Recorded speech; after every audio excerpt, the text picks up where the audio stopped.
अंजलि मिश्रा, स्वागत है आपका द न्यूज में। कर्नाटक का चुनावी दंगल अब थम चुका है क्योंकि मतदान अब समाप्त हो चुके हैं, वोटिंग अब खत्म हो चुकी है और ऐसे में आज मैं आपके सामने पेश हूं लेकर कर्नाटक का सबसे बड़ा एग्जिट पोल। ये एग्जिट पोल जो मेरे हिसाब से मैं आपको बता रही हूं कि किस तरीके से कई सारे मुद्दों के आधार पर ये एग्जिट पोल क्या कहती है। बीजेपी, कांग्रेस और जेडीएस के बीच इस त्रिकोणीय मुकाबले में इस एग्जिट पोल में किसको कितनी सीटें मिलती है, इसके बारे में हम आपको अब जानकारी देंगे। तो आपको बता दें कि कर्नाटक के 224 सीटों पर जो चुनाव हो रहे थे उसके अब मतदान समाप्त हो चुके हैं। इसमें तकरीबन जो उम्मीदवार की लिस्ट है वो 2615 है, यानी इतने सारे उम्मीदवारों के भाग्य का फैसला जो है वो 13 मई को हो जाएगा। और इसी बीच हम आपको बताते हैं कि हमारा एग्जिट पोल क्या कहता है, क्योंकि कई सारे मुद्दे रहे, चाहे वो बजरंग दल से हो, मुस्लिम आरक्षण से हो, या फिर अगर आप कहेंगे कि अलग तरीके से जो है दो और आप कह सकते हैं समुदाय के लोगों को आरक्षण देने की बात हो, तो कई सारे मुद्दे अहम रहे। और उन मुद्दों के आधार पर अगर ग्राउंड की बात करें तो यहां पर बीजेपी काफी आगे चलती नजर आ रही है, यानी 224 सीटों में 113 का वो जादुई आंकड़ा जिसे बहुमत कहते हैं, ये अब बीजेपी के लिए आप कह सकते हैं कि एक गेन हो सकता है, क्योंकि हमारे एग्जिट पोल के अनुसार बीजेपी को 100 से 115 सीटें मिल सकती है। जी हां, बिल्कुल सही सुना आपने, यानी वो जो जादुई आंकड़ा है 113 का, वो बीजेपी आराम से क्रॉस कर सकती है। 100 हमने अब जो आंकड़ा दिया है वो 100 से 115 का बीजेपी को दिया है। हमारा एग्जिट पोल कहता है कि कर्नाटक में बीजेपी की वापसी हो सकती है, क्योंकि बीजेपी को 100 से 115 सीटें जो है हमारे एग्जिट पोल में हम दे रहे हैं। वही दूसरी तरफ बात करें कांग्रेस की, तो कांग्रेस को 70 से 80 सीटों पर संतुष्ट होना पड़ेगा, यानी कांग्रेस जो कि शुरुआत में अगर आप कहेंगे जब चुनाव के ऐलान हुए, जब ओपिनियन पोल आने शुरू हुए, तो उस वक्त कई सारे चैनल लगातार कांग्रेस को बढ़त दिखा रहे थे। लेकिन जब मैनिफेस्टो जारी हुआ, जैसे ही कांग्रेस के तरफ से उनका घोषणा पत्र जारी हुआ और बजरंग दल का मुद्दा आया, वहीं पर अगर आप देखेंगे तो पासा पलट गया और इस मुद्दे पर बीजेपी के लिए एक बड़ा गेन और कांग्रेस के लिए एक बड़ा लॉस होता नजर आ रहा है। क्योंकि अब अगर आप कहेंगे एग्जिट पोल के बाद, तो यहां पर कांग्रेस को 70 से 80 में संतुष्ट रहना पड़ेगा। वहीं बात करें तीसरी पार्टी यानी जेडीएस की, तो जेडीएस को हमारे एग्जिट पोल में 20 से 25 का आंकड़ा जो दिया गया है, यानी 20 से 25 सीटें पर जो है जेडीएस को मिल सकती है। और जैसा कि हमने कहा कि एग्जिट पोल है, आंकड़े ऊपर नीचे हो सकते हैं। अब ऐसे में जरा समीकरण भी समझिए, किस तरीके से कितने वोटर्स हैं,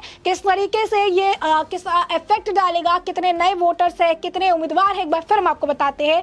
तो बता दें कि कर्नाटक में कुल जो उम्मीदवार जिनके भाग्य का फैसला 13 मई को हो जाएगा, जो रिजल्ट 13 मई को कर्नाटक के चुनाव के आ जाएंगे, वो है 2615 और उम्मीदवारों में 2430 पुरुष है, 184 महिलाएं हैं और एक थर्ड जेंडर का उम्मीदवार भी है। इसी के साथ राज्य में तकरीबन 5.3 करोड़ से ज्यादा मतदाता है, यानी वोटर्स है। अब ऐसे में इनमें से 11.71 लाख वोटर्स पहली बार वोट दे रहे हैं।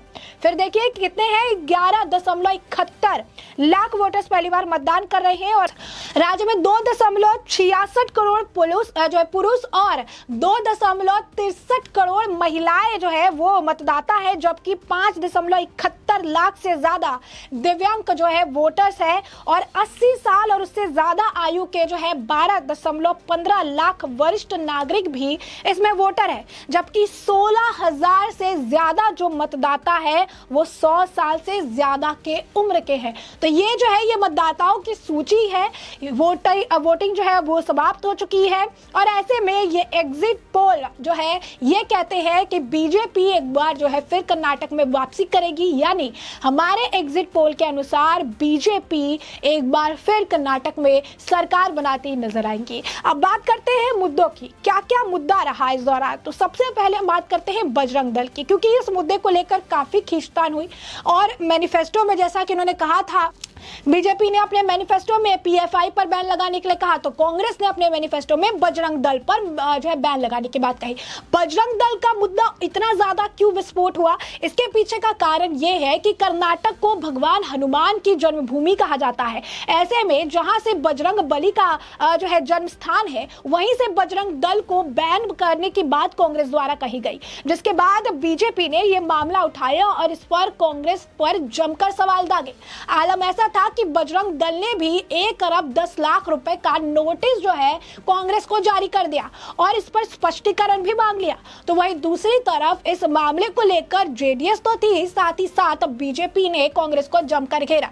जनता का भी इस पर काफी गुस्सा फूटता नजर आया और आखिरकार जब कांग्रेस ने देखा कि इस बजरंग दल पर बैन लगाने के मुद्दे से काफी जो है इस पर बयानबाजी हो रही है और कहीं ना कहीं वोट लॉस हो सकता है, तो उन्होंने इस बयान पर पलटी मार ली और एन वक्त पे वो ये कहते नजर आए कि बजरंग दल पर बैन लगाने की हमने बात ही नहीं की थी। हमने कहा था कि कोई भी ऐसा ऑर्गेनाइजेशन या संस्थान जो कि किसी भी तरीके की कट्टरपंथी या कट्टरता को बढ़ावा देगा, उसके ऊपर हम बैन लगाएंगे। हमने बजरंग दल का कभी नाम ही नहीं लिया, ना ही हमारे मैनिफेस्टो में यानी घोषणा पत्र में बजरंग दल है। तो साफ तौर पर बजरंग दल का मुद्दा जो है चुनाव से ठीक पहले, वोटिंग से ठीक पहले काफी ज्यादा हावी रहा और यही कारण है कि इसमें कांग्रेस को एक बड़ा नुकसान नजर आ रहा था, तो कांग्रेस ने पलटी मार ली। दूसरा जो मामला रहा वो रहा मुस्लिम आरक्षण का, क्योंकि कर्नाटक में जो है जब कांग्रेस की सरकार जो है इस पर खेलती हुई नजर आई, उन्होंने कहा था कि मुस्लिम आरक्षण से जुड़ा ये मामला जो है रिजर्वेशन से जुड़ा वो खींच रहे थे।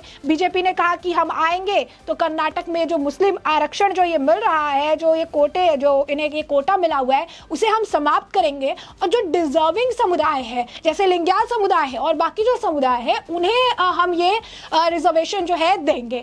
वहीं इस मामले पे कांग्रेस भी खेलती नजर आई। डीके शिव कुमार का भी बयान था कि अगर कांग्रेस आती है तो वो मुस्लिम को रिजर्वेशन देगी। वो कह रहे थे कि 4% आरक्षण जो है वो जहां पर खत्म करने का फैसला बीजेपी ले रही थी, तो जो है कांग्रेस कह रही थी कि हम आरक्षण लेंगे। तो एक ये आरक्षण को लेकर ये मुद्दा भी रहा कि एक पर्टिकुलर कम्युनिटी को खुश करने का प्रयास जो है ये इनके तरफ से किया गया। असदुद्दीन ओवैसी की भी इस मामले में एंट्री हुई, यानी एक रिजर्वेशन का मुद्दा भी इस वक्त जो है काफी ज्यादा रहा। साथ ही साथ एक बड़ा मुद्दा जब डबल इंजन सरकार की बात होती है तो वो होता है डेवलपमेंट का, जिसे लेकर बीजेपी हमेशा कहती भी रहती है और इस मामले को लेकर खेलती भी है, क्योंकि उनका कहना है कि बीजेपी की सरकार ने जहां जहां उनके सत्ता में है वहां पर डेवलपमेंट हुआ है, काफी काम हुआ है, काफी परियोजनाएं दी गई है, काफी सारे अगर आप देखेंगे तो योजनाओं के तहत गरीबों को लाभ मिला है और ऐसे में कर्नाटक की सरकार ने काफी काम किया है, जनता काफी खुश है। और इसके बाद एक और जो अहम फैक्टर हो जाता है वो है मोदी फैक्टर, जिसे आप अनदेखा नहीं कर सकते हैं,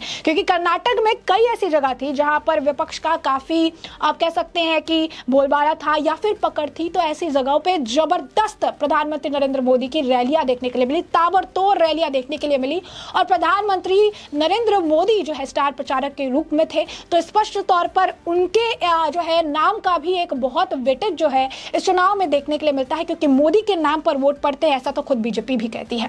तो स्पष्ट तौर पर अगर आप देखेंगे तो कई सारे चुनावी मुद्दे जो है इस वक्त हावी रहे और ऐसे में एग्जिट पोल हम आपको फिर से बताएंगे कि हमारे एग्जिट पोल के अनुसार एक बार फिर से बीजेपी सत्ता में वापसी करती नजर आएगी और बीजेपी को 100 से 115 सीटें हमने अपने एग्जिट पोल में दी है।